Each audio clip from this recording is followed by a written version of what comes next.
Nous avons vu l'essentiel à partir d'Isaïe, du chapitre 1 au chapitre 39. Oui. Je voudrais simplement résumer les idées qu'il a développées à propos de Jérusalem. Hein. Oui. Et il faut le replacer aussi dans la situation où il est, c'est-à-dire réfléchir sur les circonstances politiques, économiques et sociales de son temps. Oui. Et il réagit à ce qu'il voit dans son peuple, oui, l'idolâtrie, l'orgueil, les armes, etc., oui, la violence. Mais il voit également, il critique ce qui se passe chez les rois. Hein. Je vous avais dit, si vous vous souvenez, il a vécu sous 4 rois. Oui. Et aucun des 4, sauf Ézéchias et encore, il a eu des querelles avec lui, oui, parce qu'Ézéchias effectivement a fait une faute grave, plus ou moins, de demander à Mérodach-Baladan, c'est-à-dire le roi de Babylonie, de venir le voir, visiter, puis il a fait tout visiter, il a fait tout voir et Isaïe n'était pas d'accord. Oui. Et deuxième situation aussi, extérieure cette fois-ci et pas intérieure, principalement la guerre Syrie-Israël, oui. Et Israël, c'est-à-dire la Samarie, le gouvernement du Nord, ouais, voyez-vous, qui s'est adressé contre Juda pour l'obliger à entrer dans dans la coalition qu'ils avaient formée contre la Syrie. Voilà. Et troisième idée qu'on a vue aussi, le trône de David est établi à Jérusalem, il ne peut pas être établi ailleurs. À Jérusalem. Et pas simplement à cause de l'histoire d'Israël seulement, mais à cause de ce que signifie cette ville qu'on est en train d'analyser à travers les différents auteurs de la Torah. Oui. Le trône de David, qui lui doit être à Jérusalem, il doit être à l'image du trône divin. Oui. C'est ça qui le fonde. Oui. Et c'est de là, on y reviendra, oui, bien sûr, c'est de là que vient l'idée des 2 Jérusalem, la Jérusalem terrestre et la Jérusalem céleste. La Jérusalem céleste, c'est-à-dire telle que Dieu la présente et la prescrit à son peuple, et puis la Jérusalem terrestre, celle de l'histoire, telle qu'Israël l'a construit.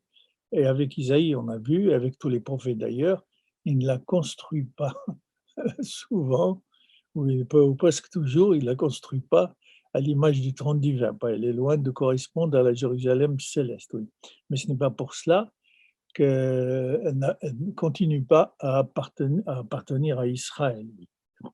Et on a vu aussi cette idée que Jérusalem, et ça il a insisté énormément dessus, qui était le centre du monde, vers lequel se dirigeront les nations. On a vu, et toutes les nations afflueront vers la montagne de Sion, si vous venez bien, oui. Et puis aussi, notre idée, c'est son messianisme. Rappelez-vous le festin organisé par Dieu, le festin messianique universel sur la montagne de Sion, avec les viandes grasses, le vin, etc. On a analysé ça la dernière fois. Un messianisme, donc, comme le trône de David est établi à Jérusalem, bien, le messianisme, on le qualifie de royal. Le messianisme royal, oui. Et donc, pour lui, Jérusalem devient le modèle, le centre et le modèle universel, oui, à travers le messianisme royal. Pour cela vont se développer plus tard d'autres messianismes sur lesquels la tradition juive hésitera. Hein.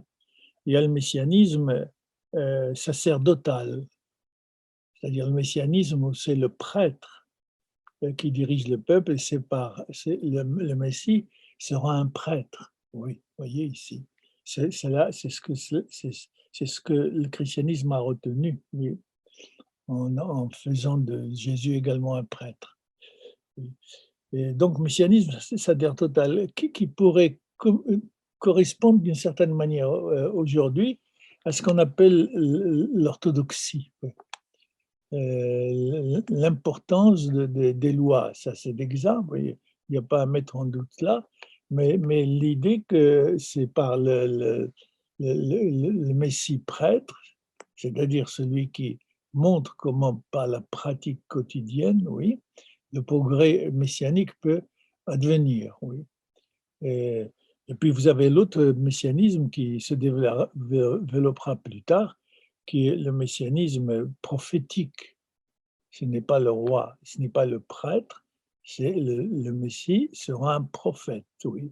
Alors ça sera repris chez les kabbalistes, ouais.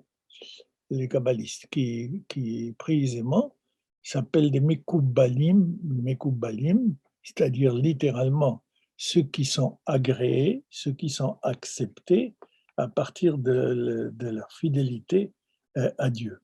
Et ils sont acceptés comme à l'avant-scène de l'histoire qu'ils dirigent jusqu'au temps messianique. Vous voyez donc dans l'histoire d'Israël, ces trois messianismes, à part les faux messianismes bien sûr, ces trois messianismes très importants. Mais pour Isaïe, c'est le messianisme royal dont nous avons hérité. On dit jusqu'à aujourd'hui Melech HaMashiach, le roi Messie. On ne dit pas Navi HaMashiach ou Kohen HaMashiach, oui. Alors que dans la Torah, vous voyez que c'est le prêtre qui oint absolument tout. Hein. Ça veut dire dans la Torah, c'était le messianisme sacerdotal, une manifestation ou un visage du messianisme sacerdotal. Et rien ne pouvait servir au culte s'il n'était oint par le prêtre. Hein. C'est le prophète qui, en oignant les prêtres ou en oignant les rois ou les objets du temple également, la table de proposition, le candélabre, on versait aussi de l'huile dessus pour montrer au peuple que c'est un usage qu'on appellerait sacré, ou un usage de l'univers de la sainteté, et qui ne peuvent plus servir comme des objets profanes. Vous voyez ici. Et voilà donc c'est l'idée. L'idée les idées que Isaïe a retenu à développer, on l'a vu, sur Jérusalem.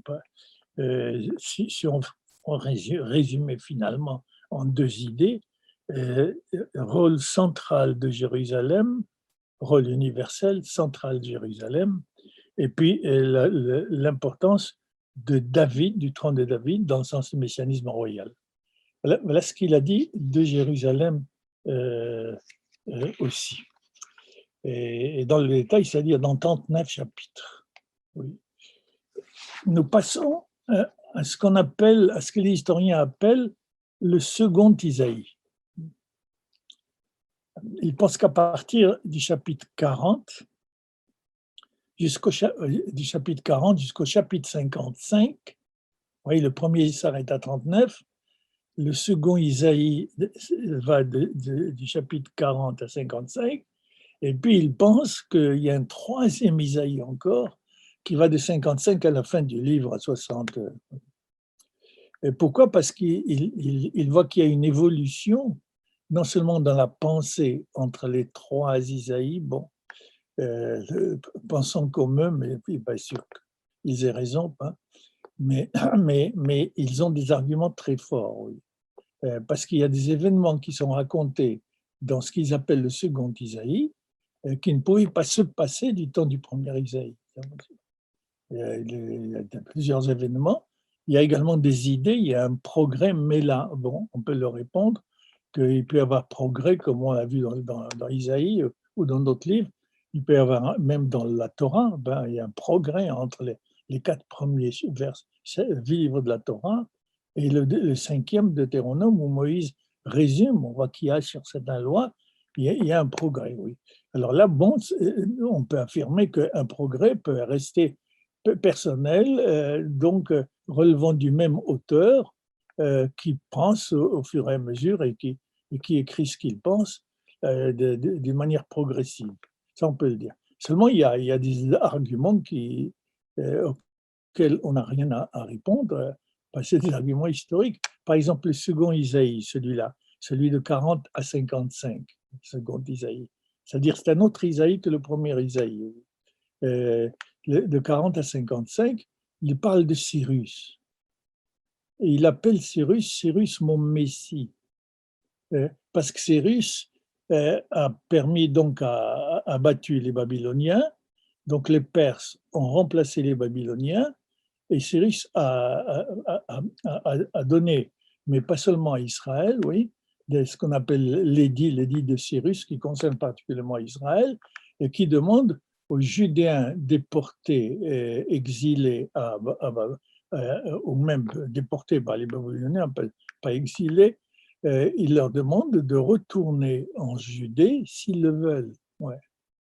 Et il y en a beaucoup, pas tous, bon, parce qu'ils sont retournés en Judée et qui ont construit le deuxième temple, qui sera détruit par les Romains en 70, vous le savez. Oui. Et, et donc, Cyrus, c'est le 6e siècle. Or, le premier Isaïe, c'est le 8e siècle. Il a reçu sa vocation en 740, c'est 30 ans, entre 740 et 720. Oui, toujours les dates ne sont pas toujours très, très précises. On les connaît d'une manière approchée. Oui. Alors là, bon, c'est un argument possible aussi. Il y a d'autres arguments dans le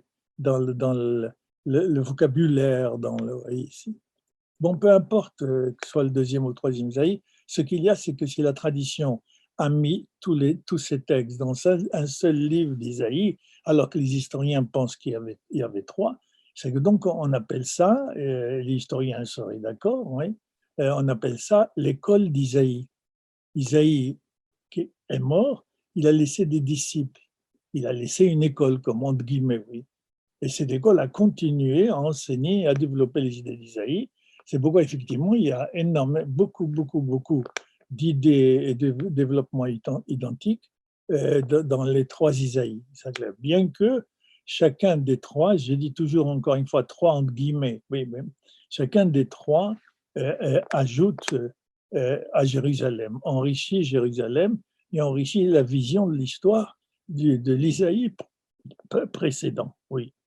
Alors, c'est ce second Isaïe, entre guillemets. Ce second Isaïe, il faut le replacer aussi dans son contexte.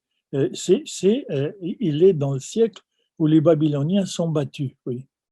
Les Perses les ont vaincus en 539. Mais ce qu'il y a exceptionnellement dans l'histoire, les Perses, Cyrus, bon, les Perses ont vaincu les Babyloniens, ils ont conquis Babylone, ils sont entrés à Babylone sans aucun combat. Oui. Ils s'approchent, ils s'apprêtaient à mettre le siège de Babylone, mais ils ne l'ont pas mis, les portes de Babylone étaient ouvertes, et puis ils sont entrés tranquilles, sans tuer personne. Oui. Et pourquoi? Parce que le dernier roi, Nabonide, était haï par tout le peuple sans exception. C'était un très mauvais roi. Ouais. Et on pense qu'il était peut-être un peu léger de sa pensée. Oui. Et c'est pourquoi le peuple de Babylone a ouvert les portes à Cyrus et aux Perses comme des sauveurs. Oui. Ce que Isaïe, celui dont nous allons parler, a considéré également, puisqu'il appelle Cyrus le Messie. Pourquoi? Parce qu'il a permis aux Judéens de revenir chez eux, et donc il a reconnu, c'est vrai, c'est dans la politique d'Isaïe, il a reconnu la différence des cultures. Et donc il avait un messianisme universel. Il voulait le respect de chaque culture. Et dans ce sens-là, l'universalité étant une dimension de la messianité, bien sûr, c'était pas le Messie, hein, mais c'était un Messie. Hein, et on comprend à partir de là ce que veut dire Messie d'une manière précise, en dehors du sens étymologique, être loin pour une fonction précise. Et donc un Messie, c'est-à-dire qu'il peut y avoir dans chaque génération un messie. Et à la limite, ça peut être un païen, ça peut être un non-juif, ouais. Parce il a permis un grand progrès à l'humanité, et puis il y a une mutation de l'histoire qu'il a initiée, une mutation totale par rapport à l'histoire précédente. Et donc, quand la crise est résolue d'une certaine manière, grâce à quelqu'un ou grâce à un groupe, on considère que ce geste est messianique, ouais, puisque c'est un progrès, hein, un progrès économique, un progrès à condition qu'il se fasse dans le sens où il faut qu'il se fasse, un progrès politique, un progrès, dans ce sens-là, on peut dire pour nous, jamais personne ne le dit, mais on peut le dire symboliquement. 1789 a été une période messianique pour pour la France et pour l'Europe peut-être aussi, oui. C'était une révolution qui a apporté une nouvelle politique, une nouvelle conception de l'homme, une nouvelle conception du progrès, etc., l'égalité, la liberté. Pourquoi? Parce qu'elle elle s'est débarrassée, cette génération s'est débarrassée de la royauté, du gouvernement monarchique. Ils auraient pu le faire d'une autre manière, mais ça s'est passé comme cela, parce que le plus souvent, c'est comme ça que ça se passe, par la force. Pas ceux qui sont installés ne partent pas facilement et ne s'arrachent pas à leur autorité quand le temps est venu de la communiquer. Voilà ici. Donc, la libération des Judéens est déportés, et donc depuis 586, quand le temple est détruit. Et ce qui est caractéristique de ce second, entre guillemets, Isaïe, c'est que ce retour des Judéens, ce n'est pas encore des Juifs, pas. Avant, il y avait les Hébreux, puis il y a eu les Judéens, oui.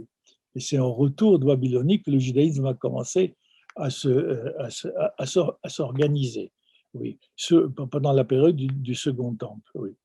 Donc, il considère ce retour des déportés depuis la Babylonie jusqu'en Judée chez eux, il le compare, pas simplement il le compare, il l'identifie totalement à l'Exode, oui.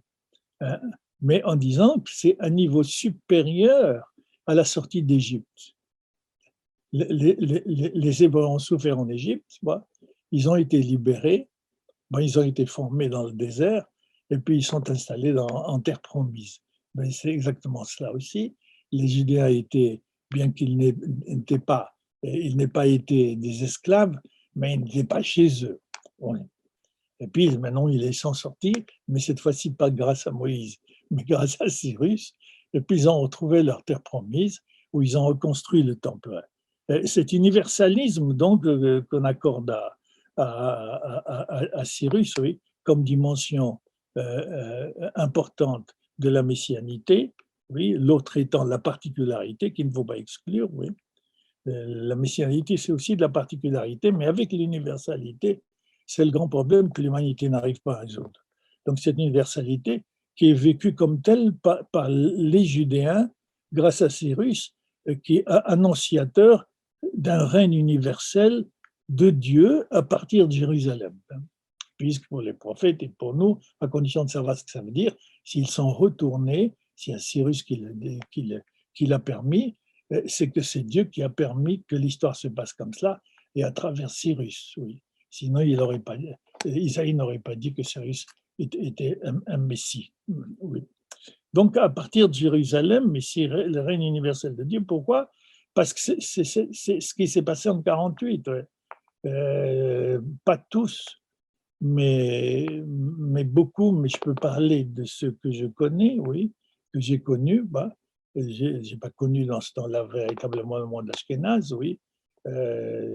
J'étais encore au Maroc, comme la plupart des Juifs au Maroc, et je peux assurer que les Juifs marocains qui sont partis en Israël, ils sont partis avec une vision messianique, que le Messie est arrivé, on a retrouvé notre terre, et enfin on va être indépendant, hein, et on va se construire comme nous voulons nous construire. Oui. Bon, il y a eu des déceptions de part et d'autre à leur arrivée. Vous connaissez ces problèmes. ces problèmes qu'on pouvait prévoir et qui étaient normaux, mais sans décider que tel et tel était coupable ou victime. Ben, c'est pas, faut pas aller jusque-là, oui.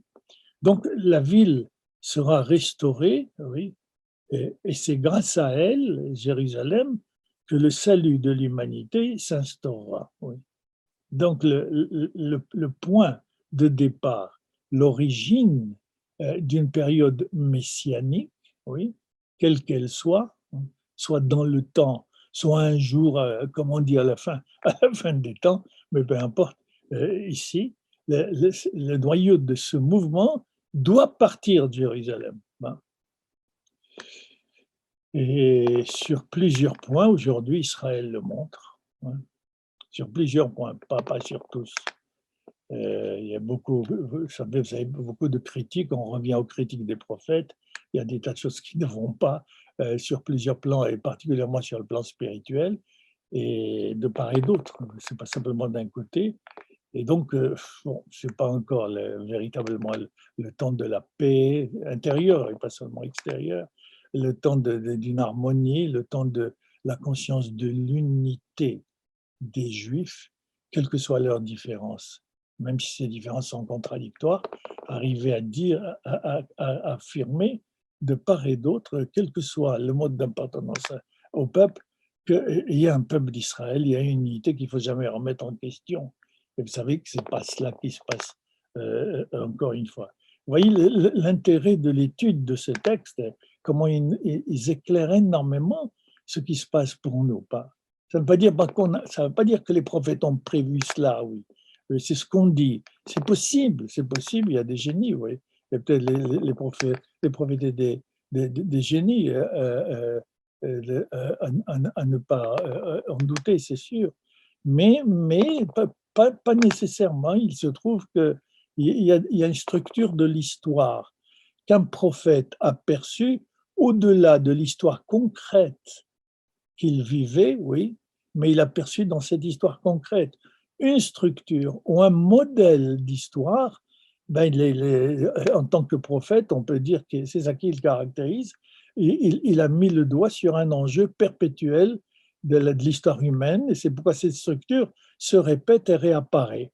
Pas exactement la même, elle est en progrès, elle est enrichie, au contraire, en dégradation, mais c'est là l'aspect universel, un enjeu que les prophètes disent à leur manière en tant qu'hébreux dans ce temps-là, oui, et, et que nous retrouvons aujourd'hui. C'est pourquoi je dis que 48, c'est une dimension messianique. Hein. Retrouver son indépendance, sortir de Babylone, sortir d'Égypte, sortir de l'exil et retrouver la possibilité de se construire selon notre propre culture, oui, ben, c'est messianique, hein, puisqu'on n'avait pas ces avantages avant. Hein. Et pourquoi? Parce qu'on nous empêchait. Bon, les prophètes disent c'est de notre faute. Bon, ça peut aller jusqu'à une certaine limite. Voilà donc, et ce qui se passe à Jérusalem n'est jamais banal, oui, et, et identique, comme je viens de le dire, à ce qui s'est passé, oui, dans n'importe quelle autre ville du monde où étaient exilés les Juifs.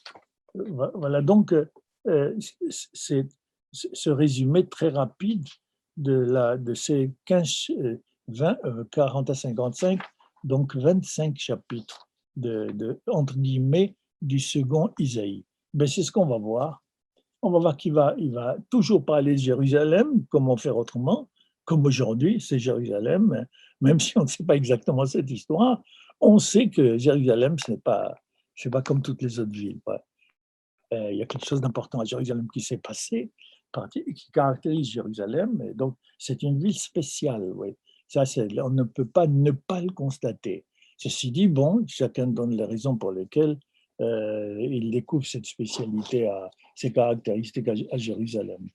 Alors, on va voir comment, dans le premier chapitre que je vous propose, le chapitre 40, on va voir comment il reprend certaines idées du premier Isaïe, donc il y a une fidélité, oui, mais il les nuance, il les développe, il les approfondit.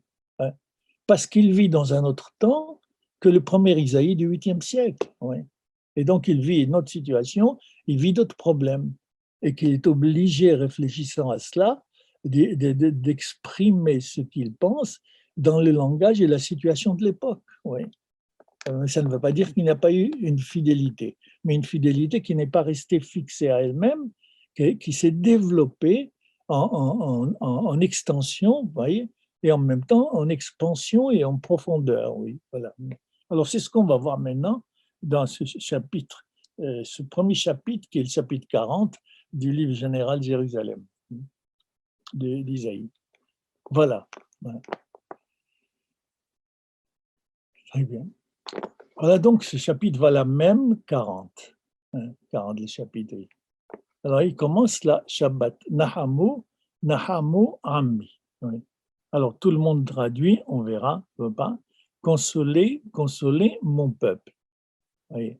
Alors, vous voyez donc ici que déjà implicitement, il y a un on va l'analyser bien sûr, mais on va voir l'idée générale du verset d'abord. Il y a implicitement une situation négative euh, dans les Judéens du temps d'Isaïe se sont libérés, et c'est pourquoi Isaïe dit, mais quelles que soient les souffrances par lesquelles vous êtes passés en exil ou en déportation, maintenant, alors c'est l'idée de Cyrus, maintenant, consolez, consolez mon peuple, oui.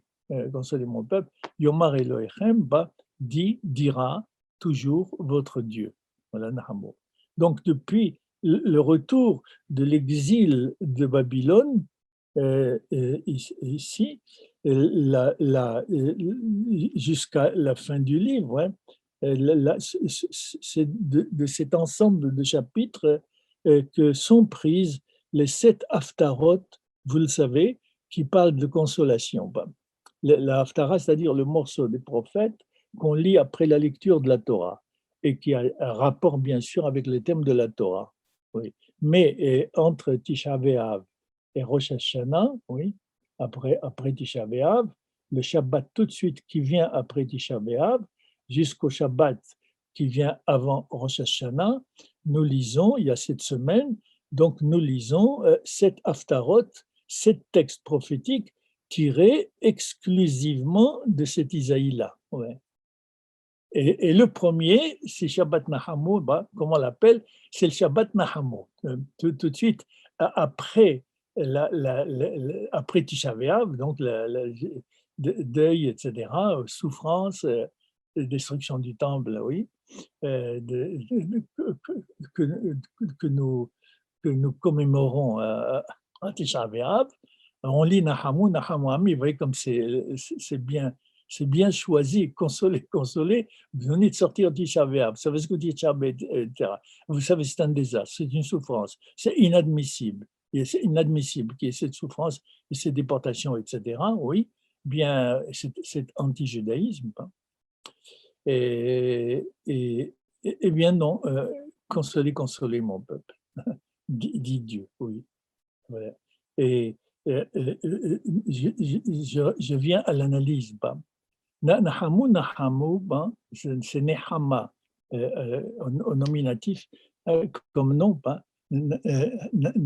Nehama, qu'on traduit par consolation. Ouais. Je ne pense pas que ce soit cela. Hein. Comme par exemple quelqu'un est en deuil, le Shabbat, on le dit Shabbat, que le Shabbat, le repos de Shabbat, ce que représente Shabbat comme joie, comme spiritualité, etc. On passe devant les endeuillés à la synagogue, parfois même on allait chez l'endeuillé au Maroc, après Shabbat, on allait faire la prière chez lui et non pas à la synagogue comme on le fait maintenant. On vit d'autres temps et d'autres dispositions géographiques, c'est bien sûr.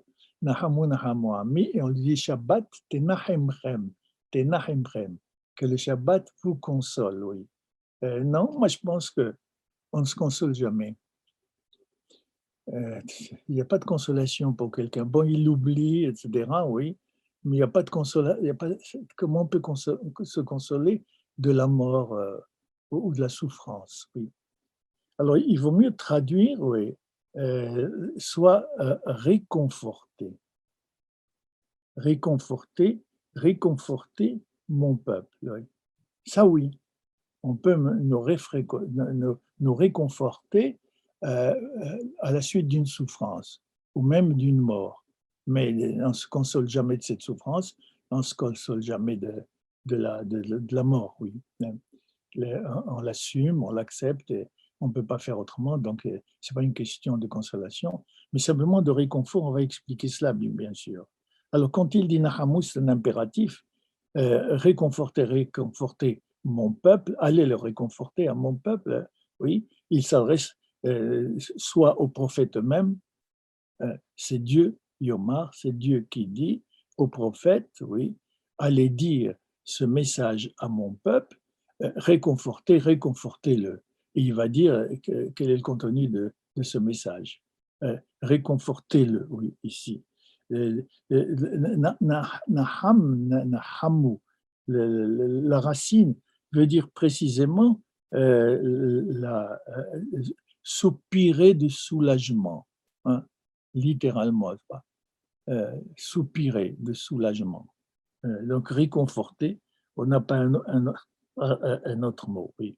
Yomar Elohechem, vous voyez ici, c'est double, pas, ou ce rapport qu'il fait avec Ami, mon peuple, et c'est Dieu, c'est-à-dire le peuple de Dieu. Oui.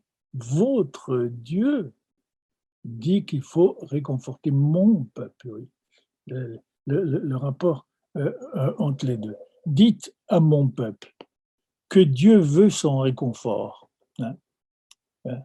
C'est le réconfort, autrement dit, une manière de dire, le réconfort est absolument nécessaire. On ne peut pas le refuser. Hein. Ce serait le désespoir. Hein. On peut pas. C'est Dieu qui dit, c'est fondé. Dites à mon peuple que Dieu veut le réconfort pour lui. Il veut le réconforter. Pourquoi? Parce que c'est un peuple de Dieu. Il a, quelles que soient les souffrances qu'il a eues, il a une mission et qu'il ne faut pas qu'il désespère. Oui. Et la preuve, précisément, on peut dire, il ne le dit pas littéralement, bien sûr, mais quand on replace dans la situation de ce temps-là, la preuve, eh bien, le retour des déportés, le retour des exilés. Ils n'étaient pas consolés peut-être à Babylonie, ils souffraient de ce qu'ils n'étaient pas chez eux, bien sûr, mais il y avait pas ils étaient désespérés peut-être en exil, en Babylonie, etc. Mais ils sont revenus. Alors réconfortez-vous, pas réconfortez, pas de désespoir. Il y a toujours à sortir de la souffrance et de la mort, mais qu'on ne peut pas éviter, bien sûr, ici. Ouais, voilà, ici.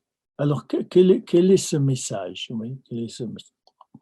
Dabbérou parlait au cœur de Jérusalem. Nous y voilà, oui. Parler au cœur de Jérusalem. Hein, ouais. Vekir Oelea et appelez-la. Hein, ouais.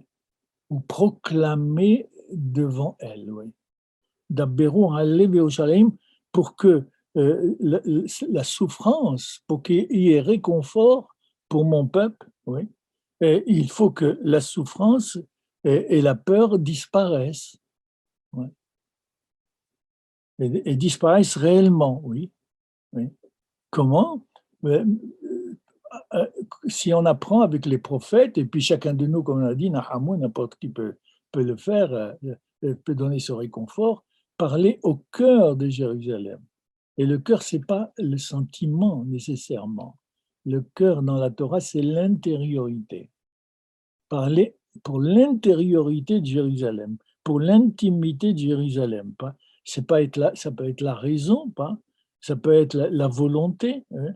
D'une manière générale, l'intériorité. Après la catastrophe, la raison elle-même, l'intériorité elle-même de chacun et du peuple veut que le peuple continue à vivre. Hein. Et surtout, il veut qu'il continue à vivre. Et pour cela, il faut qu'il l'assume et qu'il intériorise cette volonté de vivre et pas simplement la déclarer. Oui.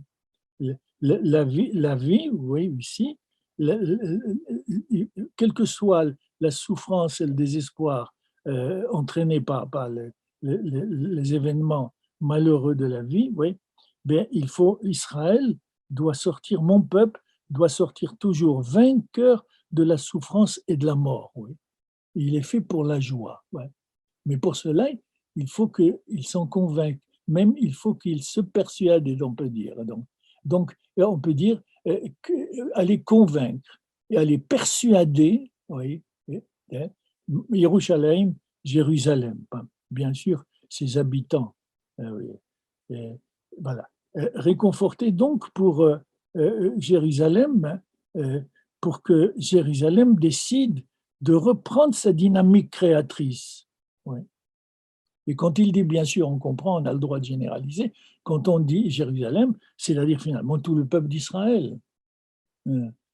Puisque le cœur, dit le Midrash, le cœur du peuple d'Israël, c'est Jérusalem, comme on l'a vu avec tous les prophètes ici. Oui.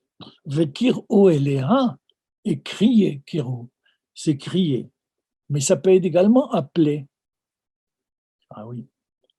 Proclamer, Eléa, proclamer à son adresse.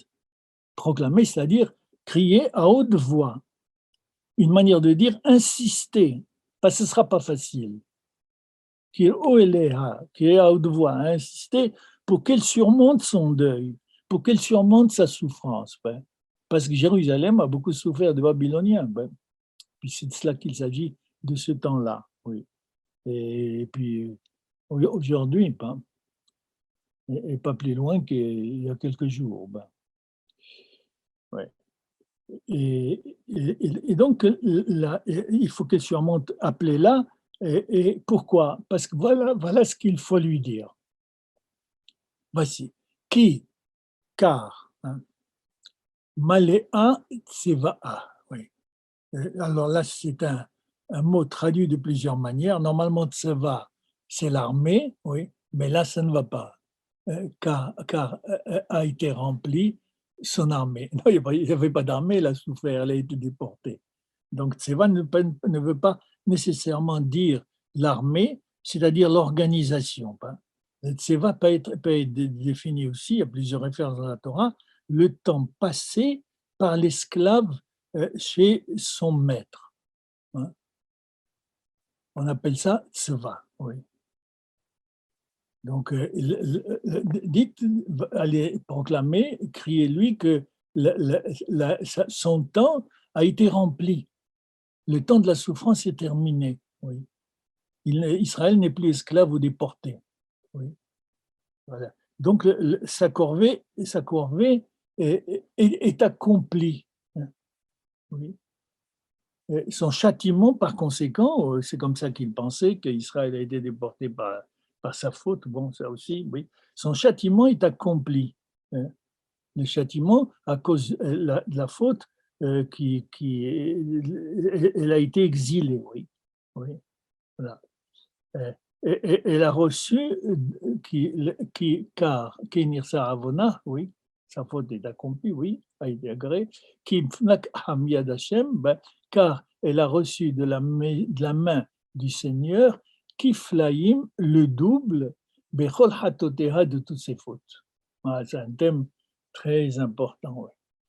C'est Dieu qui constate qu'Israël a doublement souffert, même s'il a souffert par sa faute, il a une double souffrance ici inadmissible. Donc, elle a reçu de la main du Seigneur 2 fois, de la main du Seigneur, bon, nous sommes chez les prophètes, Israël est puni parce qu'il a fait une faute. Aujourd'hui, on ne peut plus dire cela, bien sûr, surtout après la barbarie nazie. Oui. Israël a reçu de la main du Seigneur 2 fois le prix de toutes ses fautes. Lesquelles? Comme tout esclave, et Israël est asservi jusqu'à rembourser la faute. Il est puni, mais de telle manière que le châtiment soit équilibré, avec la faute. que le châtiment ne dépasse pas la faute, que le châtiment ne soit pas une vengeance, mais qu'il soit une réaction juste par rapport à la faute commise. Ben, c'est cela que cherche n'importe quel code, bien sûr. Cet équilibre très difficile, oui. Ouais.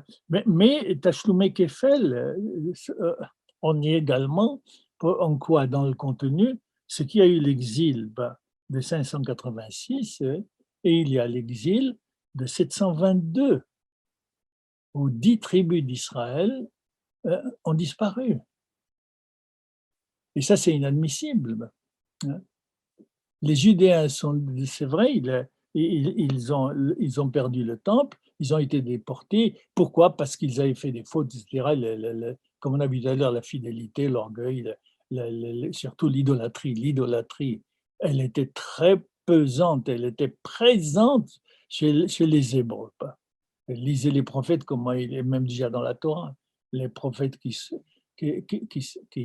la colère des prophètes contre cela, c'est pas la faute par excellence, c'est la faute la plus grave. Source de toutes les fautes, dit le Midrash, c'est l'idolâtrie. C'est-à-dire, je vous le répète, diviniser n'importe quoi. Hein. Prendre pour absolu comme critère de conduite n'importe quoi. Nous y sommes aujourd'hui, vous le savez. Hein. Ouais. Voilà. Et donc, il y a ce qu'on appelle dans l'Agma Tashloum et Kefel, payer le double. Et quelle est aussi la deuxième interprétation, c'est que Israël souffre parce qu'il est exilé. Bon. Mais la deuxième, c'est que non seulement il souffre parce qu'il est exilé ou déporté, hein, mais il souffre en général chez les nations pour des malheurs qui se surajoutent à cela. Ouais. On souffre, par exemple, je donne l'exemple, moi, à propos de cela, oui, payer doublement. Et ici, c'est l'histoire de Moïse. Vous la connaissez peut-être, je la dis très rapidement. C'est Moïse qui se posait la question toujours, pourquoi les Hébreux souffrent tellement? Ouais. Alors, on ne peut pas répondre, c'est Dieu qui l'a prévu avec Abraham. Les Hébreux, la postérité d'Abraham devait descendre en Égypte, souffrir et ensuite être libérés avec les richesses, comme dit la Torah, et se mettre en route pour la terre promise. Bon, ça, si vous voulez, c'est la souffrance normale dont personne n'est coupable. Éloigné de notre pays, ben on souffre. Hein. Mais ça, c'est normal, on ne peut rien faire. Hein, parce qu'on est éloigné. Mais non, mais c'est double. C'est-à-dire, non seulement on souffre de cette souffrance, de la nostalgie ou du regret, etc., et du changement d'environnement dans lequel on vit et dans lequel on n'a pas grandi, oui, oui. Mais ceux chez qui nous sommes nous font souffrir encore plus par anti-judaïsme. Hein. Et c'est pourquoi Moïse dit, il ne comprenait pas pourquoi cette double souffrance. Hein. La première, donc, il la comprenait, oui. Et puis, quand il sauve l'Hébreu de l'Égyptien qui allait le tuer, vous le savez, et quand le jour suivant, ou après, ou une semaine, ou un mois après, peu importe, il voit qu'un Hébreu frappe un autre Hébreu, ce qui est catastrophique, c'est à ce moment-là que le Midrash dit que Moïse a dit « j'ai ma réponse ouais. ». J'ai ma réponse, oui, c'est vrai. Il y a, une situation à l'intérieur d'Israël, des Hébreux en Égypte, pourtant ils sont exilés, et ils n'arrivent pas à faire l'unité et à garder leur secret et leur intimité, dit-il, oui. Et voilà pourquoi ils souffrent. Ouais. Et c'est cela le double de la souffrance, cette disproportion entre la faute et le châtiment. Non seulement le juif est exilé, mais il en souffre aussi. Oui. Non, ouais. Kol Koré. Ouais, ouais. Donc, regardez ici, oui. Une première fois, la voix va crier, Kiro Elea, que c'est fini, oui, c'est fini. Et là, c'est souffert. il faut qu'elle rentre chez elle, oui. C'est ce qui s'est passé, encore une fois, avec l'édit de Cyrus. Kol Koré, une deuxième voix, hein. Une voix va appeler aussi, donc il y a un deuxième appel, oui. C'est Bam Midbar, dans le désert, pas à nous, préparer, oui, et très, préparer, oui, derech Hashem, un chemin pour le Seigneur, oui, oui. Dans le désert, préparer un chemin pour le Seigneur. Là, il y a une lecture chrétienne, ben, qui a placé les arrêts, hein, parmi ces séquences de ce verset autrement. Voilà comment nous disons, nous, vous voyez que les signes musicaux ont aussi un sens. Ils nous aident à comprendre le verset aussi. C'est pourquoi il y a ces signes musicaux. Par exemple, le signe musical pour nous, c'est une voix col coré, on s'arrête. Une voix appelle. Bam midbar, il y a un tévir. Kol koré, bam midbar, panu derere. Donc, le désert se rapporte à sa préparation, la préparation du chemin de Dieu. Oui. Mais les chrétiens ont compris, parce que c'est comme ça, ça les a arrangés par rapport à la conception qu'ils faisaient de la messianité ou du messianisme. Les chrétiens lisent, et c'est répété, une voix crie dans le désert. Une voix crie dans le désert, préparer un chemin de Dieu. Non, pour nous, pas du tout. Une voix crie dans le désert, préparer la voie de Dieu. Eh bien, pas la peine de commenter. Qu'est-ce que fait depuis 1948 Israël? Le Midrash dit, rendez le désert habitable, tracez des voies, des routes de communication. Hein, ici, attendez, voilà. Et dans le désert, dégager la route divine pour Dieu, de transformer le désert, encore une fois, en terre riche, en terre habitable, ce qu'on appelle le chemin de Dieu. Image du roi, ça c'est elle est empruntée, bon, c'est comme ça que les prophètes aussi, ou que la Torah emprunte des allégories, des métaphores, etc. Ici, on ne peut pas s'empêcher de penser qu'il s'agit de l'image à laquelle pense Isaïe quand il écrit cela, c'est l'image du roi, vous voyez, en procession avec son armée vers la ville où il désire régner. Oui. Ouais. Et donc préparer le désert, rendez-le habitable, oui, parce que le roi va venir traverser ce désert pour aller s'installer à Jérusalem. Et il, si vous voulez, les Judéens, ils furent chassés de leur ville. Dieu les a accompagnés, comme on dit symboliquement, en exil, en déportation. Ils sont restés fidèles en exil. Ils n'ont pas perdu leur identité. Et à l'heure du réconfort, ouais, et Dieu désire retourner à Jérusalem à la tête du retour des exilés, comme le roi avec sa procession ou son armée. Modèle de la sortie, comme j'ai dit tout à l'heure, lui aussi il reprend cela, le modèle de la sortie d'Égypte, auquel on compare, on identifie le retour d'Israël, la libération des Hébreux de la Babylonie. Et Dieu qui est à leur tête dans le désert. Oui. Que ce désert que vous allez rendre habitable, oui, oui, ben, que ce soit le chemin de Dieu. Ne faites pas n'importe quoi dans ce désert. Oui. Ouais. Que ce soit un chemin de Dieu, pas.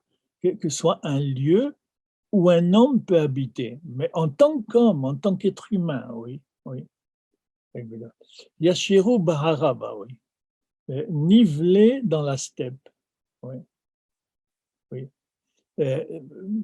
Une chaussée pour notre Dieu. Oui, c'est la même idée. Dieu veut régner à Jérusalem, préparer son arrivée, puisque si vous êtes sortis de Babylonie, oui, pour aller à Jérusalem, oui, c'est précisément parce que votre fonction, c'est de tracer un chemin divin, un chemin vers Dieu. Vous avez été empêché par l'exil de le faire. Maintenant, vous êtes retourné chez vous. Ouais. Alors, nivelez partout dans la steppe.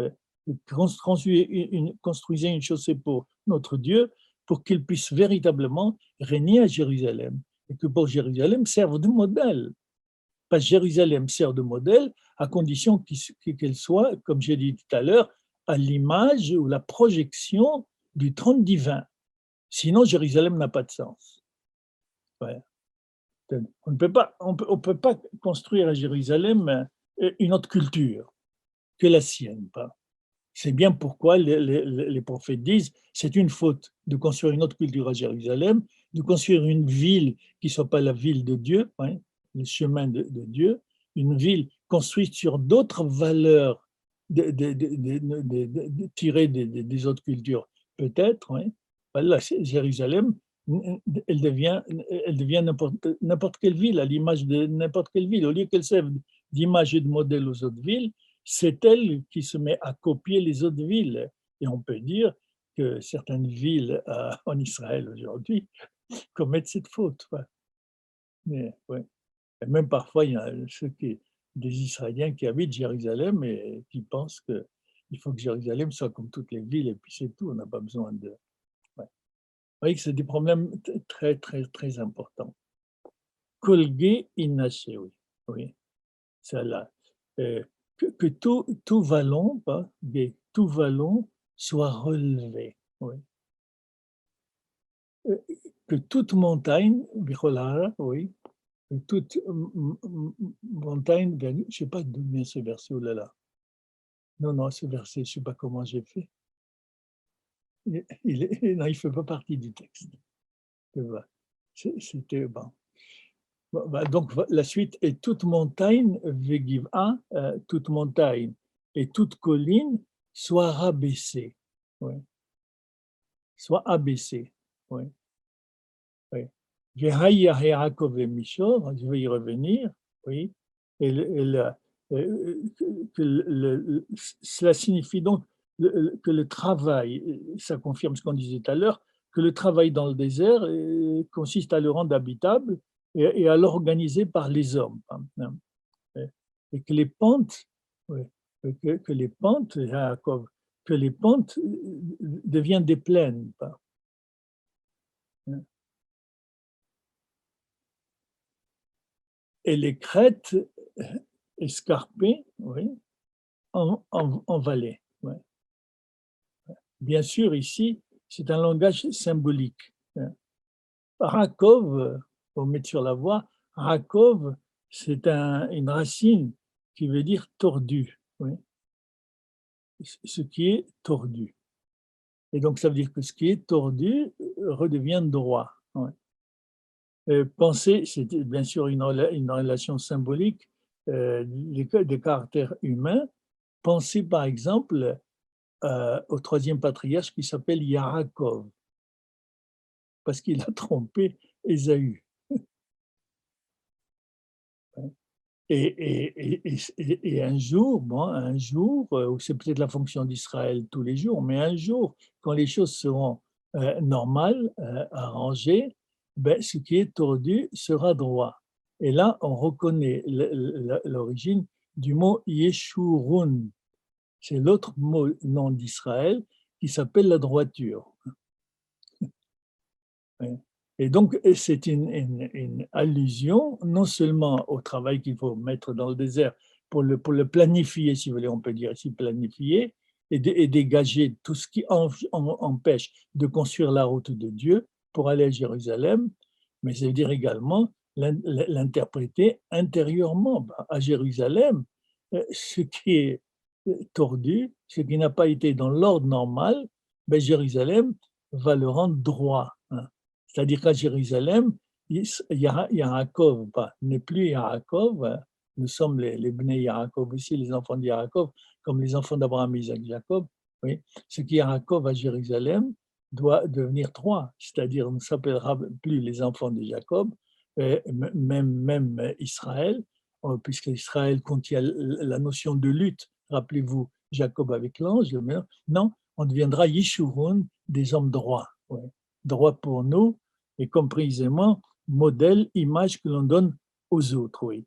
Oui, là. Et également, il y a un midrash qui dit aussi que ce symbolisme du caractère humain désigne l'humilité aussi, oui. Il faut abaisser, détruire tout ce qui est haut, le rendre plein, etc. Mais interpréter intérieurement, ça veut dire que tout cela ne peut se passer que par l'humilité. Or, l'humilité précisément est la réaction que l'on doit avoir pour ne pas être tenté par l'idolâtrie. L'idolâtrie, on divinise l'autre, quelqu'un ou quelque chose du monde, on se divinise soi-même. Et se diviniser soi-même, on développe ça dans la Gemara, se diviniser soi-même, c'est-à-dire de se prendre pour l'origine de la loi, hein, puisque c'est Dieu et Dieu, parce qu'il nous dicte la loi aussi, il a donné la Torah. Donc, la loi, elle vient de ce qui est divin. Il n'y a que divin que de Dieu. Donc, elle ne peut pas venir d'autre chose, c'est-à-dire considérer ces choses-là, des hommes, etc., comme divins. C'est eux qui arbitrairement fixent la loi. Non, pas. Là, ce qu'il faut penser là, c'est j'ai dit cette humilité, oui, cette humilité, oui, et qui permet de lutter contre l'idolâtrie, oui, parce qu'en effet, quand on fait une faute, on pense, à moins que ce soit de la maladresse, etc., ce qui n'est pas exactement une faute, si c'est de la maladresse, c'est une erreur, ou c'est bien sûr. Mais la faute véritable, ça veut dire je mets une question, une loi, pour la remplacer par la loi que moi je dicte, la loi de mes instincts, de mes tendances, de ma raison, etc. Oui. C'est-à-dire, c'est de moi que sort la loi, je ne veux pas la recevoir de l'extérieur, je ne veux pas reconnaître que cette loi est transcendante, que ce n'est pas moi qui l'a fait, ce n'est pas la société qui l'a fait, ce n'est pas l'histoire qui l'a fait, puisque tout cela doit être jugé par rapport à cette loi morale. Et quand je me soumets à la morale, je suis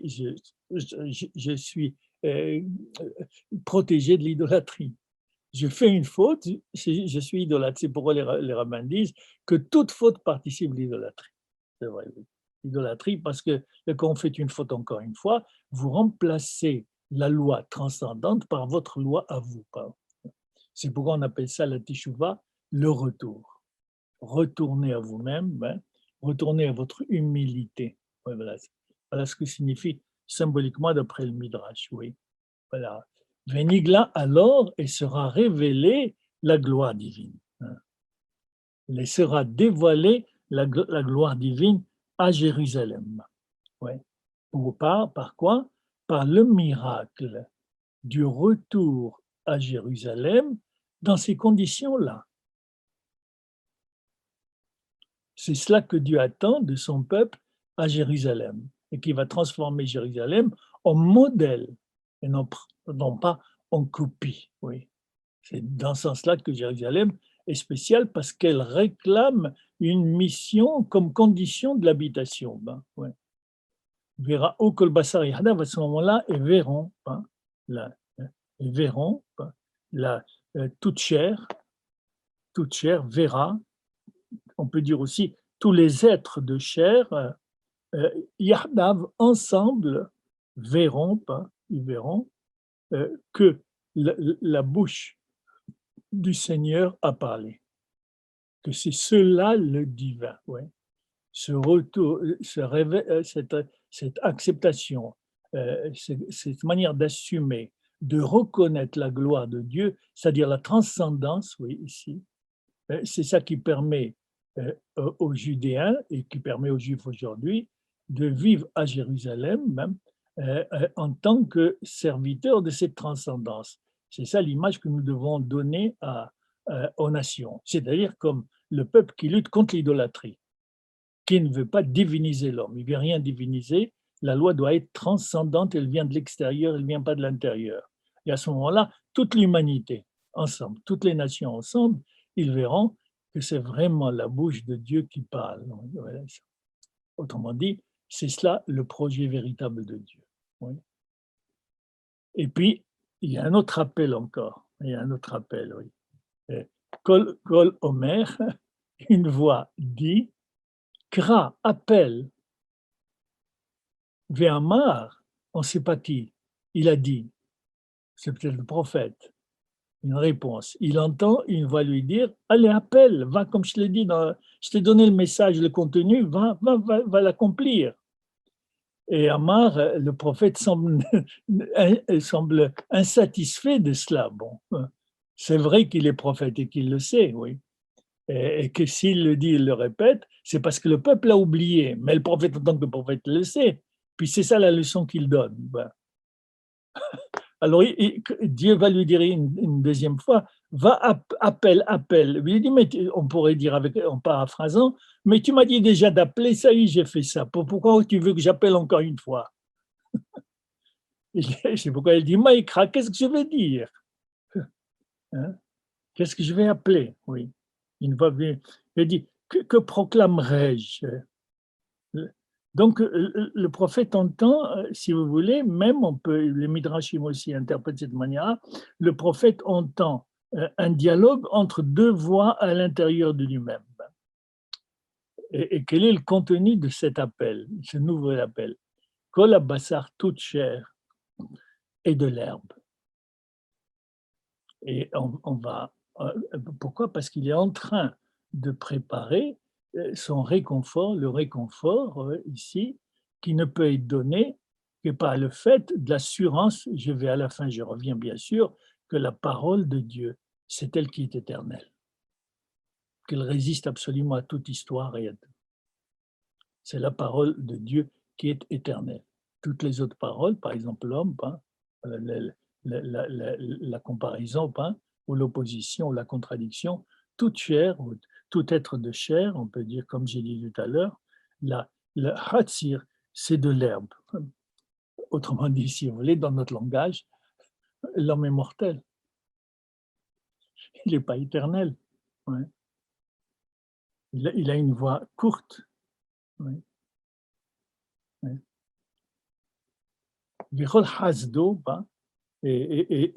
Et tout ces tendances, sa générosité, etc., que si ça dit, c'est comme la fleur des champs. Hein. Et même sa générosité,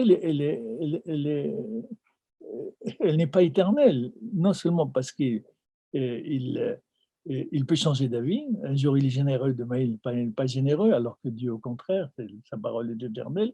Mais également, cette générosité, ben, celui qui en profite, il peut en faire son deuil quand l'autre qui lui donne cette générosité meurt. Donc, cette générosité n'est pas éternelle. Vous voyez cette fragilité de l'être humain, cette fragilité de l'être qui veut, lui, dans l'idolâtrie, comme on a dit, décider par lui-même la loi, comme si cette loi était absolue et comme si cette loi qu'il dictait lui-même était la voie éternelle. Non, pas. Il n'y a qu'à ouvrir les yeux, nous mourrons. Et quel que soit le bien que nous faisons, ben, il disparaîtra comme nous disparaîtrons, sans être assuré que quelqu'un prendra la relève, problème d'éducation et de transmission, quelqu'un prendra la relève et continuera. C'est ce qu'on demande des enfants par rapport aux parents qui disparaissent. Hein. Alors ça, c'est un verset qui est emprunté à un psaume. Là, le verset qui est emprunté à ce psaume, ben, j'ai noté, oulala, j'avais pensé, j'ai noté. C'est un psaume qui dit aussi, voilà, pardon, 103,15. Il y a tant de notes, oui. 103,15.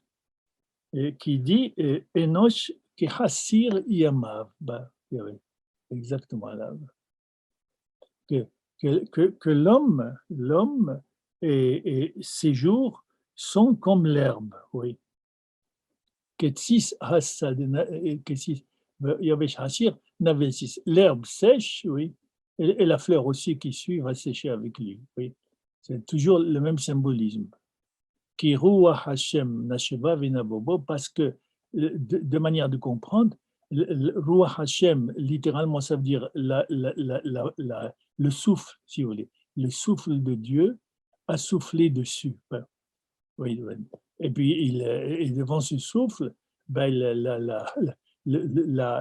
l'homme, ben, sa vie quotidienne, son histoire, bien, elle sèche, elle disparaît, comme on a dit tout à l'heure. Oui. Parce que le souffle de Dieu la vaincra toujours pas, parce qu'il est éternel, encore une fois. Mais on peut interpréter d'une autre manière.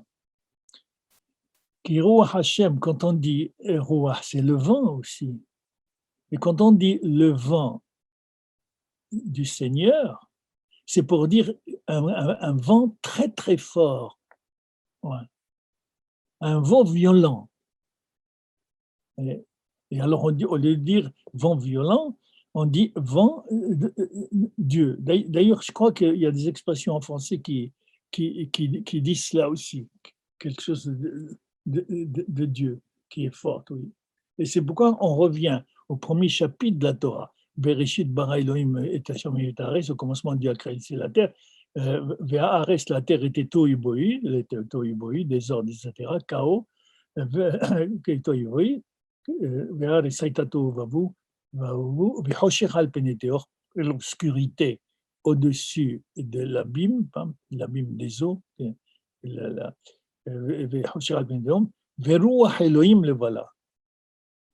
ורוח אלוהים, alors on voit cela, soit l'esprit, comme on traduit tout le temps, l'esprit de Dieu, roi Elohim, Menashevet, donc elle plane au-dessus des eaux, soit au contraire, un vent très violent, roi Elohim, soufflé par-dessus l'eau et l'obscurité.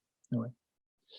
Donc, c'est deux manières de comprendre, vous voyez, la richesse, si vous voulez, de la lecture juive de la Bible, comme la richesse de la lecture juive de tout, n'importe quoi, n'importe quel événement intérieur-extérieur, la richesse, c'est que c'est interprétable. On peut l'ouvrir à plusieurs significations. C'est ça qui permet le dialogue.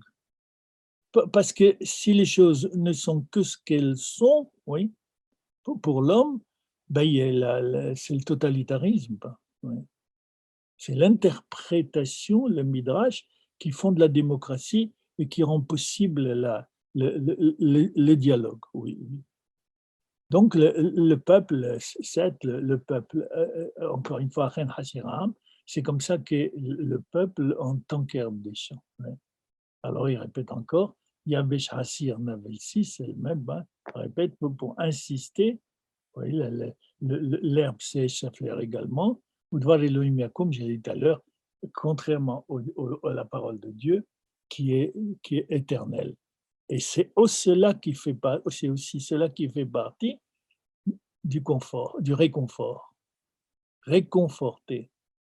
Dites que la loi à laquelle tu obéis, dites-leur aux Juifs, aux Judéens, que la loi à laquelle ils obéissent est une loi divine, dans le sens où elle est éternelle. Elle dépasse toute réalité réalisée. Elle dépasse toute histoire. Alors, je suis réconforté. Et ça me donne le courage, c'est ça le réconfort après la souffrance, oui, qui vint le désespoir, oui, vous voyez, par le fait qu'il faut que je témoigne de cette loi, et je sais que je vais mourir comme l'herbe, mais que je peux la transmettre afin que ceux qui me suivent puissent la réaliser de génération en génération. Voilà.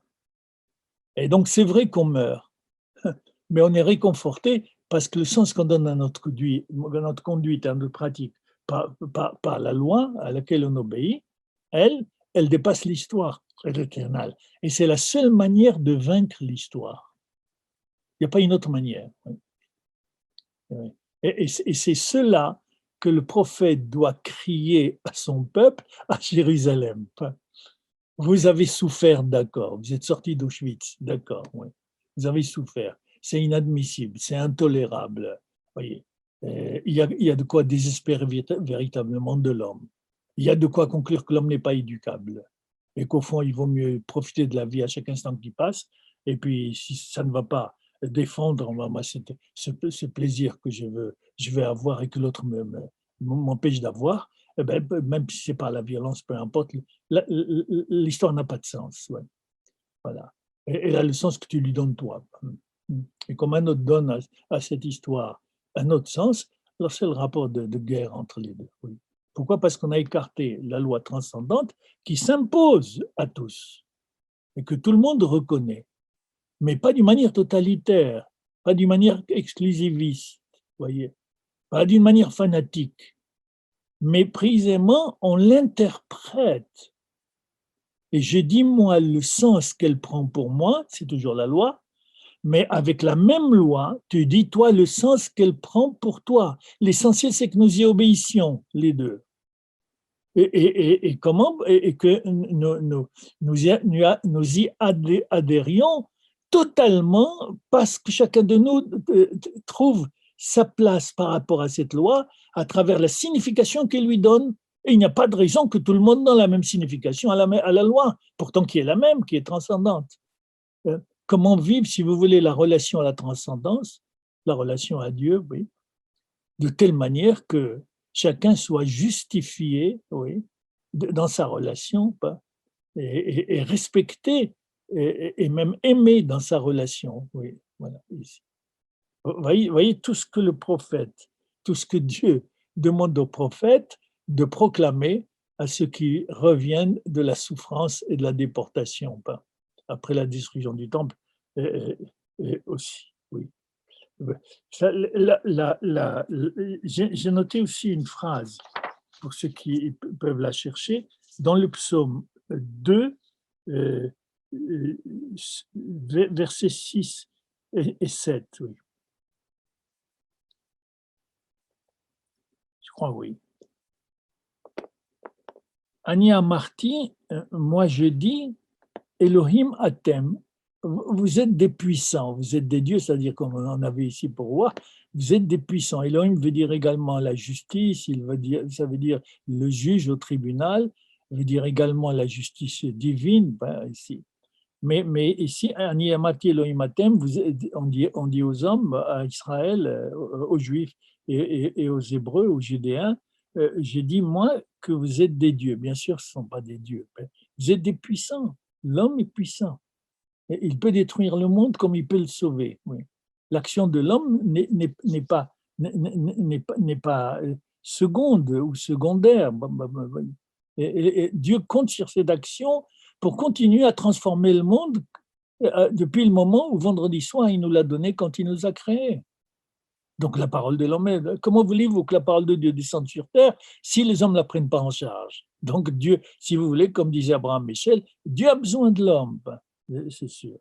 Et c'est pourquoi il dit, Ania Marty, dans ce sens-là, que vous êtes des puissants. Ce n'est pas parce que vous êtes de l'herbe, c'est vrai, mais vous êtes des puissants, hein, mais malgré votre fragilité. J'ai besoin de vous, Ania. Vous venez à Elion Kulechem et vous êtes tous des enfants du très haut, c'est-à-dire de la transcendance. Achen, mais qui Adam, comme l'homme, Timutun, vous mourrez. Pour Ahad est comme l'un, Hassarim, des princes, vous tomberez. Ouais. Autrement dit, comme je l'ai dit dans mon langage, nous restons fidèles à la loi transcendante. Nous restons fidèles au programme imposé, proposé à Jérusalem. Nous restons fidèles à l'image que le prophète est en train de nous donner ici, comme les autres prophètes, de Jérusalem. Nous sommes convaincus qu'on ne peut vivre à Jérusalem qu'avec sa propre culture de 35 siècles construite, oui, malgré les souffrances et malgré la mort, etc. Eh bien, on peut dire dans un langage, si vous voulez, philosophique, bien que, je n'abandonne pas. Voilà, naham pas. Bien que j'ai toutes les raisons d'abandonner, je n'abandonne pas. Ouais. C'est ça, c'est pourquoi on appelle ça la foi. Hein. Et voilà le réconfort, n'est-ce pas? Et maintenant, on comprend plus profondément le réconfort. Vous êtes revenu à Jérusalem. Voilà. Réconfortez-vous ici. Ce que vous allez faire, c'est vrai que vous allez disparaître, mais il marquera l'histoire. Il marquera l'histoire. Hein.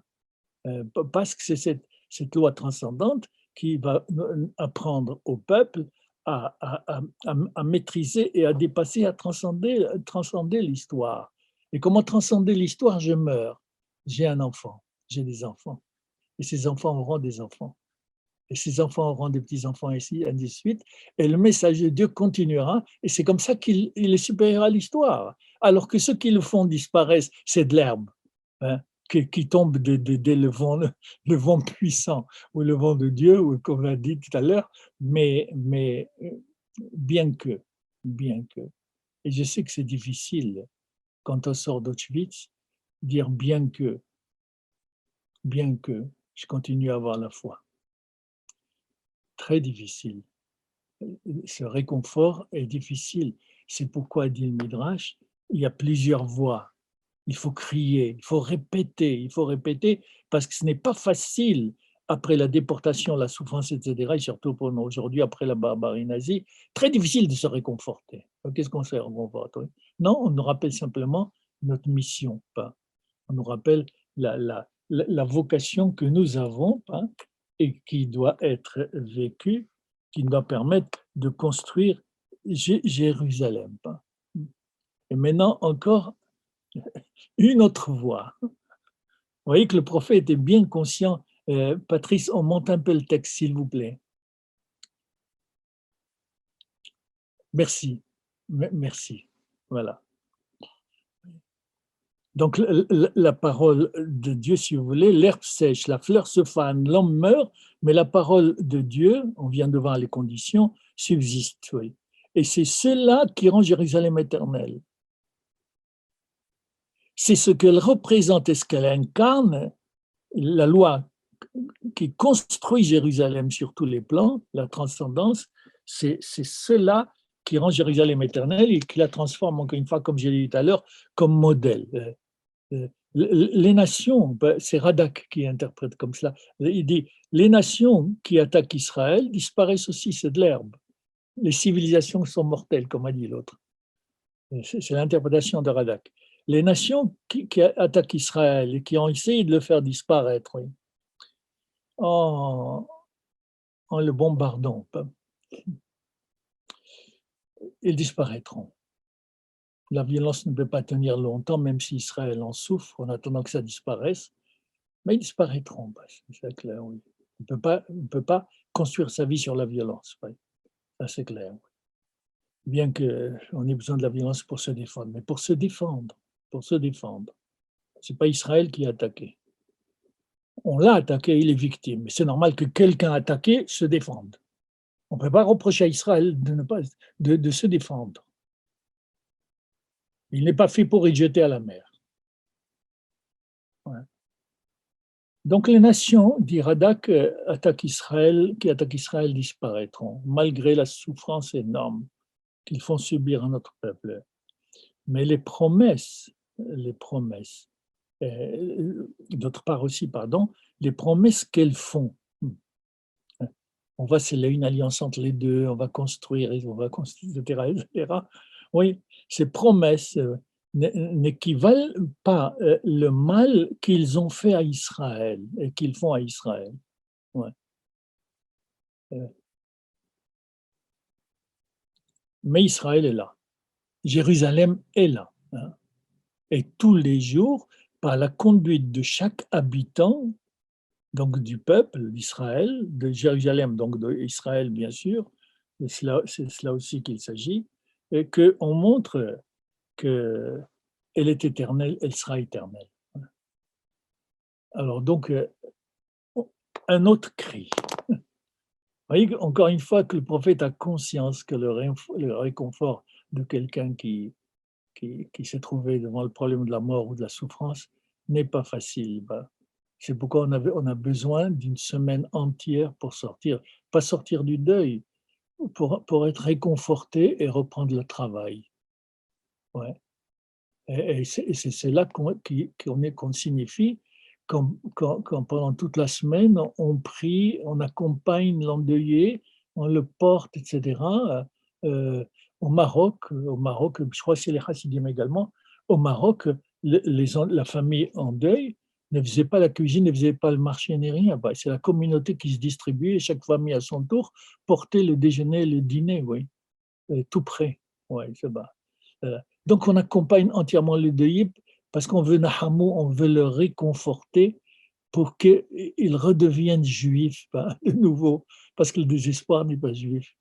Pour qu'il ne pète pas, il soit, comme on vient de le dire, qu'il soit confiant dans sa capacité créatrice et dans le modèle qu'on nous propose de Jérusalem. Oui, ici. Alors que dit de nouveau la voix? Elle insiste. Al-har gavoa alilah. Ouais. Monte donc, alilah. C'est comme lech lecha chez l'appel d'Abraham. Lech va, lecha pour toi. Une manière d'insister, n'est-ce pas, aussi. Sur une montagne très haute, sur une haute montagne, hein, oui, alilah, monte, hein, oui, dit-il au prophète, oui, haute montagne, oui. Mais Seret Sion, toi qui vas annoncer la bonne nouvelle à Sion. Ouais. Et voilà donc quelque chose qu'on n'a pas trouvé dans le premier prophète. Ouais. Que Jérusalem, par le modèle auquel elle obéit, devient la bonne nouvelle pour la montagne de Sion, c'est-à-dire pour le peuple.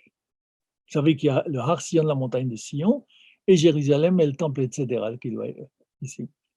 Donc Jérusalem devient l'annonciatrice du peuple autour de Sion, de Jérusalem. Hein. Ouais. Je voudrais insister sur ce mébasser, c'est-à-dire annoncer la bonne nouvelle. Basser, oui, avec le mébasser. Il est curieux qu'elle soit formée de bête shin, res, qui veut dire la chair. La chair du corps, la chair animale. Hein. Basser, hein.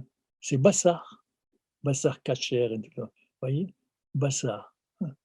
Et donc la bonne nouvelle, vous voyez, elle n'est pas celle que les chrétiens développent, c'est leur spiritualité, oui. Mais littéralement chez nous, bonne nouvelle, ce qu'ils appellent l'évangile. L'évangile, c'est-à-dire bonne nouvelle, oui. Mais basser ici, la bonne nouvelle, c'est précisément que ce que dit Dieu, que la parole divine, elle devient chair. Elle passe dans l'histoire concrètement grâce à ce qui se passe à Jérusalem. Et comme ce qui se passe à Jérusalem, c'est cette, si vous voulez, on ne peut pas mettre bas le mot, c'est cette incarnation de la parole divine qu'elle a réussi, qu'elle doit réussir normalement. C'est cela qu'elle doit annoncer à tout le peuple à Sion, du haut de Sion, du haut de la montagne de Sion. Il faut qu'elle annonce à tous ceux qui habitent Israël, qui habitent le pays. Mais Basser, donc l'incarnation de la promesse. Israël retrouve Jérusalem, dirait par exemple, crie encore une fois, pour une quatrième fois, dit à Jérusalem d'annoncer le salut qu'elle a réussi, elle, aux autres villes. Ouais. Israël retrouve Jérusalem, hein, et ses ennemis s'écroulent. Ouais. Dit aux villes de Juda, voici votre Dieu. Voici, Iné. Iné, c'est démonstratif à la limite. Iné, voici, regardez, on le voit, on concrétise, regardez dans le concret ce que veut dire Dieu pour nous, ou un Dieu sauveur pour nous. et seulement il faut passer par, donc élève la voix, porteuse de bonnes nouvelles, ne crains pas, proclame, ne crains pas les nations qui te veulent du mal, c'est une voix de promesse et de force, proclame-la, dans tout le pays, ben.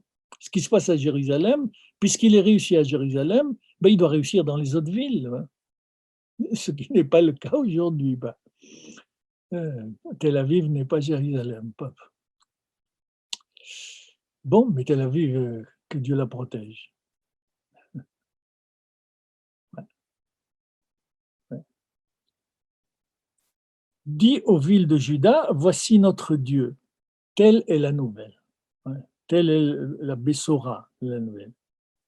Juda, les villes de Juda, vous voyez, car il s'agit du retour à Jérusalem, capitale de Judée, et donc aux habitants de Juda, oui, au retour de Babylone. Et c'est là que le deuxième temple sera reconstruit par les exilés, par les déportés qui reviennent. Oui, oui.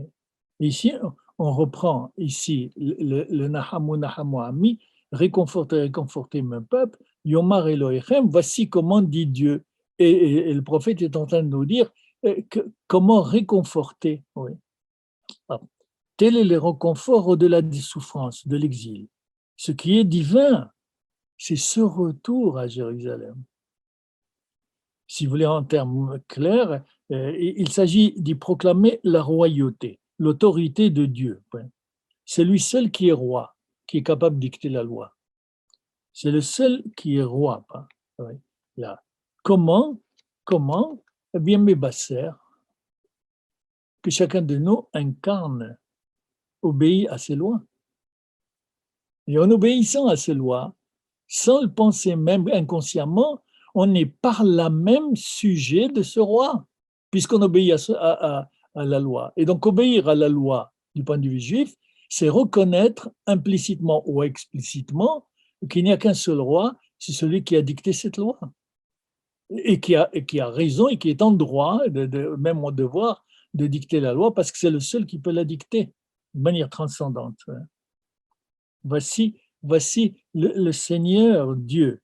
Et il vient, comment il vient? Ben voilà. Voici le Seigneur, notre Dieu, le Seigneur Dieu.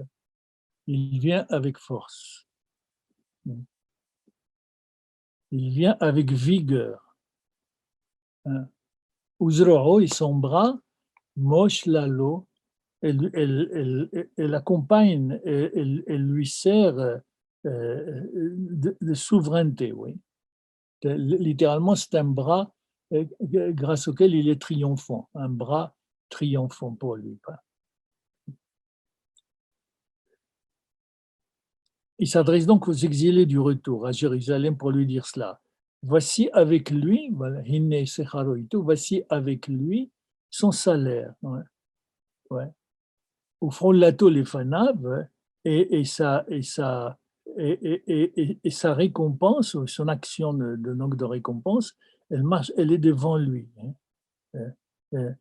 Son salaire, quel est son salaire, dit le Midrash, c'est imposer Jérusalem aux nations. Réconfortez-vous, parce que dit Dieu, réconfortez-vous, pas parce que c'est comme ça que nous imposerons ensemble Jérusalem aux nations.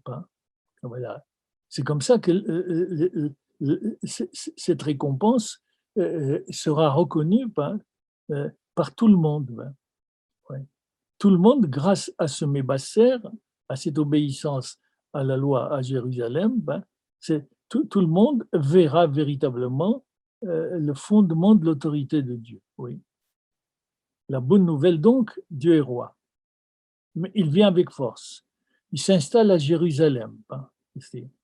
Mais par la peur, c'est ça la force aussi, par la peur qu'il provoque chez les nations.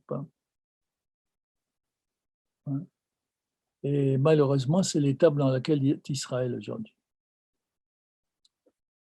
Il doit se faire reconnaître et les nations le reconnaîtront. Il commence déjà. C'est vrai que beaucoup de nations sont solidaires d'Israël tout au long de la semaine dernière, même maintenant, oui.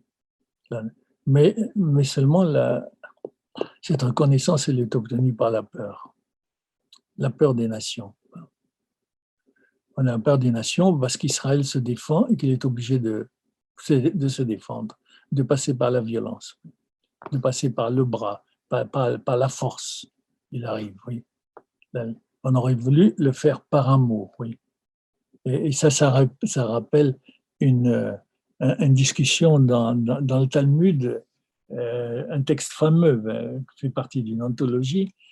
C'est un texte qui interprète un verset du Cantique des Cantiques, par lequel Salomon donne une excellente leçon d'amour aux filles de Jérusalem, c'est-à-dire aux filles du peuple d'Israël, de son peuple, c'est-à-dire finalement aux filles des Hébreux dans son temps. Oui. Il dit, je partis Etrem, voilà la leçon d'amour qu'il dit, parce que lui, il sait qu'il est apte à donner des leçons d'amour. Oui.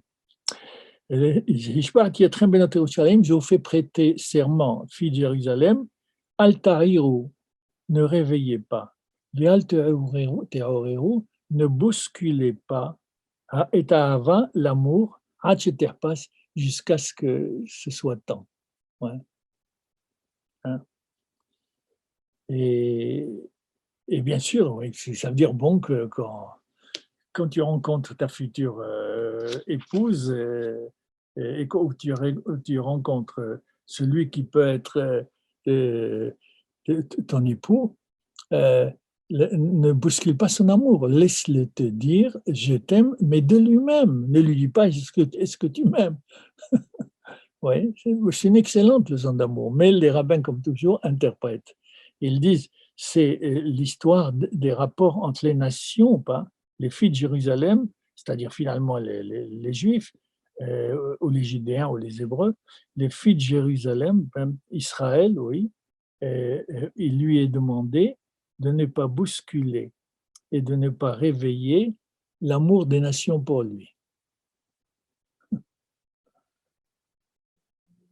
Mais il ne peut pas faire autrement. Quand il est obligé de le faire par la force, pour que les autres peuples aient peur de lui, parce qu'ils savent très très bien qu'il est fort, ben, il n'y a pas une autre voie, oui. Ne bouscule pas. Et il y en a qui disent, il y a des rabbins qui disent, non, Israël a une alliance avec Dieu, il ne faut pas qu'il fasse la guerre pour la terre. Et donc attendre que le Messie vienne, et puis c'est tout. Vous savez que c'est la théorie de beaucoup de religieux à Jérusalem ou ailleurs. Vous n'avez pas à prendre la terre par vous-même. Vous êtes obligé de faire la guerre et de tuer. Or, le juif ne tue pas, même quand il a raison.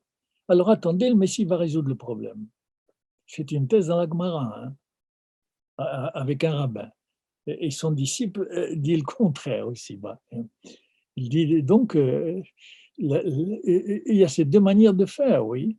Soit obligé par la force et la peur, les nations à respecter le peuple d'Israël, c'est tout ce qu'on lui demande, soit au contraire d'essayer de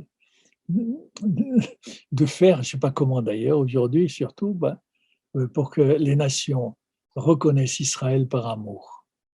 Ce n'est pas demain la veille. Mais c'est un espoir. Il y a des rabbins qui, dans la Gemara, un espoir. Quand ce sera temps, l'amour sera là. Ne le bousculez pas, doucement, ça va doucement. Soyez patient. Mais patient jusqu'à quand? Jusqu'à recevoir pendant 11 jours les roquettes. Jusqu'à quand? Ouais. Vous voyez les deux thèses, oui. Il faut la les fanaves. Vous voyez ces textes de ce prophète très riche, oui. Et puis, dernier verset, Kéroé Aedro, c'est très très beau et très poétique, comme un berger fait paître son troupeau. Donc l'image du berger, c'est-à-dire finalement de celui qui dirige le peuple. Finalement ici, c'est Dieu, comme on a dit. Oui. Qu'est-ce qu'il fait?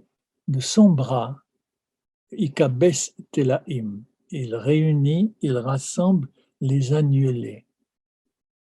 ou bhekoïsa, et il les porte contre son sein. Ouais.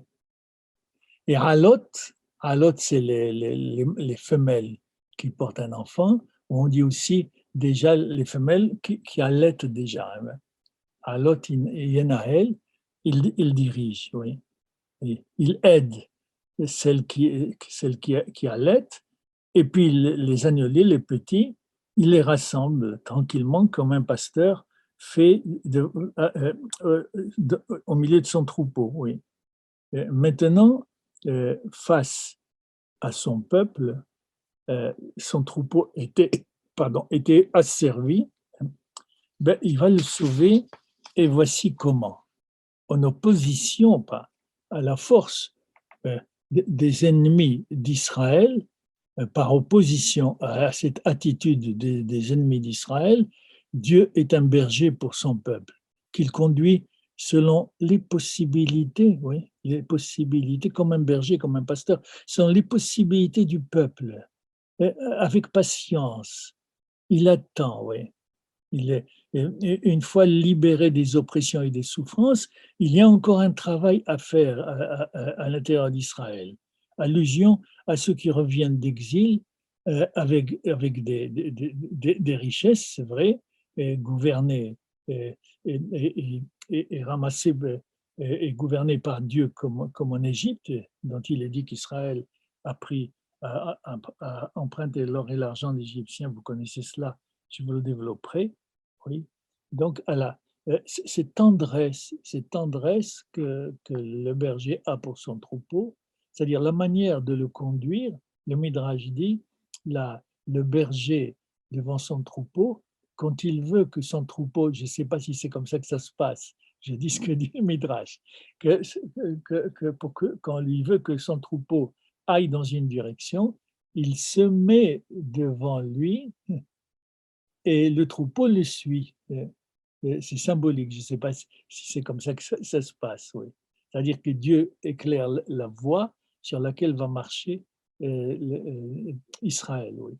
Mais voilà. Et que cette tendresse, c'est la hymne, comme ça, cette tendresse qu'il a, oui, elle s'exprime par la patience, que très souvent des enseignants chez nous n'ont pas, ou des maîtres, des rabbins n'ont pas. Hein. La précipitation, la hâte. Ouais. Ils sont impatients. C'est comme ça qu'il faut faire, c'est comme ça qu'il faut faire. Mais bien sûr que c'est comme ça qu'il faut faire. Mais patiemment, doucement, à Baleitaer, disent les rabbins, celui qui vient pour se purifier, mais ça y a une auto, il faut l'aider, il ne faut pas l'écraser. Il faut comprendre qu'il a une histoire intime, il a une histoire intérieure, il a une vie aussi spirituelle ou intellectuelle, il a une vie affective. Il ne faut pas le bousculer, il faut attendre, ne réveille pas, ne réveille pas. Attends exactement comme le pasteur fait pour la... Dieu rassemble les anneliers, c'est-à-dire les faibles, qui risquent d'abandonner autre midrash, les faibles, les anneliers, c'est-à-dire les faibles qui risquent d'abandonner le troupeau et de se perdre. Le pasteur veille à cela. Il sait qu'il y a des animaux qui quittent le troupeau, qui peuvent quitter le troupeau, comme aujourd'hui. Il ne faut pas les rendre coupables. Mais leur histoire a fait qu'ils ont quitté le troupeau. On les appelle des assimilés ou je ne sais pas quoi, oui. Oui, tous ces langages qu'il faut changer. Oui. Ils ont quitté le troupeau. Mais c'est de cela que Dieu veut s'occuper. Comprenez? C'est de cela que nos maîtres doivent s'occuper, que nos rabbins doivent s'occuper. Ouais. Puisque les autres sont déjà à l'intérieur et sont acquis. Ouais. Mais c'est ceux qui quittent le troupeau, hein, dont il faut s'occuper, et encore patiemment, et répondre à leurs questions sur le plan où ils posent les questions, pas à côté. Ouais. Que la réponse montre véritablement qu'on a compris leur inquiétude et leur angoisse, et on veut simplement les aider à être eux-mêmes, et pas les aider à être comme nous voulons qu'ils soient. Ouais. C'est ça l'image, dit le Midrash, du pasteur. Je rappelle cette histoire auquel le Midrash fait référence aussi, c'est pourquoi Dieu a choisi Moshe comme berger. Moshe était berger, oui. Pourquoi il l'a choisi comme pasteur de son troupeau et le peuple d'Israël? Oui. Il dit parce que Dieu a vu, oui, a vu Moïse courir après une brebis qui s'était échappée du troupeau. Il s'est éloigné du troupeau. Voilà. Il a de la chance, dans ce temps-là, il n'y avait qu'un seul qui avait quitté le troupeau. Mais pourtant, il avait d'autres, Datan et Aviran, etc. Oui, mais c'était la méchanceté, la trahison. Donc, Moshe a laissé le troupeau qu'il devait garder, le troupeau de son beau-père, et puis il a couru après la brebis. Il a mis en danger le troupeau d'Il-Midrash, parce que quelqu'un pouvait venir à ce troupeau, le trouver seul et partir et le prendre ou le voler. Eh bien, Moshe a pris ce risque. Il a laissé le troupeau tout seul. Il a couru après la brebis égarée. Et il a vu donc, la conclusion est très belle, hein, il a vu qu'elle courait parce qu'elle avait soif et elle courait vers l'eau. C'est-à-dire que celui qui quitte le troupeau, c'est un être humain, c'est parce qu'il désire qu'on réponde à sa question. Il veut de l'eau. Et qu'on ne sait pas lui donner l'eau qu'il attend. Ouais. Ben c'est pour cette raison que Moïse a été choisi, parce que Moïse portait la parole de Dieu, ouais, et savait la transmettre, hein, soit directement, vous voyez, Dieu a parlé à Moïse en lui disant: «Dis à Israël», soit indirectement par le prêtre, par le grand prêtre Aaron, qui lui savait construire cela aussi, comme dit la Torah, selon l'ordre de la paix. Il visait la paix continuellement, et donc c'est lui qui pouvait, comme on a vu ici Dieu, rassembler le peuple par la paix, et non pas par la guerre ou par les contradictions. Voilà donc le témoignage des maîtres à Jérusalem, pouvoir rassembler tous, les forts ou les faibles, plus les faibles que les forts, car c'est là la caractéristique de la capitale spirituelle d'Israël. Elle doit témoigner de cet esprit, s'occuper des agnelés. Et mon rabbin me disait, les agnelés aussi, mais c'est mon rabbin qui a interprété cela, mais je lui fais confiance bien sûr, les agnelés, c'est-à-dire les gens faibles, vous voyez, ici, et on nous demande de nous occuper de ces agnelés parce qu'ils représentent la faiblesse, la, la- oui, la faiblesse de, de celui qui dirige le troupeau et le troupeau, qui n'arrivait pas à répondre à ces questions là où il les pose. Ouais. Alors que, alors que il y a les femelles qui allaitaient, oui, il faut qu'il les dirige aussi, il s'occupe d'elles. Mais ces femelles qui allaitent, eh bien, elles viennent d'avoir la génération de demain, me disait-il. Et c'est pourquoi il faut s'occuper des mères qui allaitent, parce qu'elles sont en train de préparer l'enfant de demain. Et cet enfant de demain qu'il faut savoir rassembler avec le peuple et le porter dans son sein, c'est-à-dire lui témoigner l'amour par la patience qu'on lui témoigne, pas le porter comme le tuteur également. Dire porter dans son sein ou contre son sein, pardon, dire combien ils sont précieux pour lui. Et tel est le double témoignage de Jérusalem. Sa force physique qui fait peur aux nations pour avoir la paix avec elle quand il peut, hein. Il se fait reconnaître par la peur, oui. Et sa force spirituelle, hein. Aider les mères enceintes, grosses de leurs petits, euh, aider les nourrices, oui. Et diriger pas comme le fait Dieu, selon la voie droite, car c'est à Jérusalem, à Sion, que cela est possible, doit être possible, oui, pour ceux qui reviennent d'exil, oui, voilà.